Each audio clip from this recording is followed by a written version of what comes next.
పొందాలి. అది యోగా ద్వారా సాధ్యమవుతుంది. చూడండి, నేను ఈ క్రియలా పెట్టాను. ఈ కాలు చూడండి, ఈ కాలులా పెట్టాను. అంతే. ఈ మడం దగ్గర ఇది ఇలా రావాలి. ఓకే ఓకే అండి, చూసారా? ఇలా గ్యాప్ రావాలి. గ్యాప్ వచ్చి నడుము అలా స్ట్రైట్ పెట్టాలి. నడుము కొంచెం స్ట్రైట్ పెట్టాలి. కనపడుతుందా అందరికీ?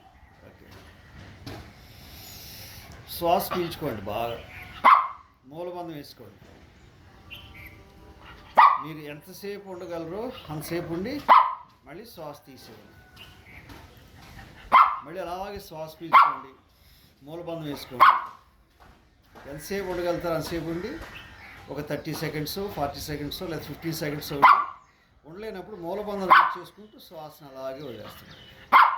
ఇలాగా ఒక 20 టైమ్స్ చేయండి. ఏకాగ్రత వస్తుంది, భగవంతుడి వైపు మీ మనసు ఉంటుంది. ఇలాగా మళ్ళీ కాలు మార్చుకొచ్చి ఇలా కూడా మీరు చేసుకోవచ్చు. బాగా దగ్గర రావాలి, గుర్తుపెట్టుకోండి, బాగా రావాలి సేపు. ఓకే. మళ్ళీ పూర్తి శ్వాస తీసుకోండి, మూలబంధం వేసుకోండి. అలా 30 సెకండ్స్ ఉండడానికి ట్రై చేయండి. తర్వాత శ్వాస ఈ విధంగా చేయండి. ఓకే.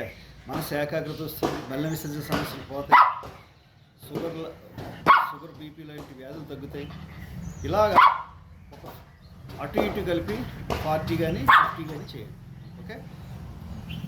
గాలి పెట్టుకుని నాకు ఎక్కువసేపు ఉండడానికి ట్రై చేయండి. కడుపులో ఎక్కువసేపు ఉండడానికి ట్రై చేయండి.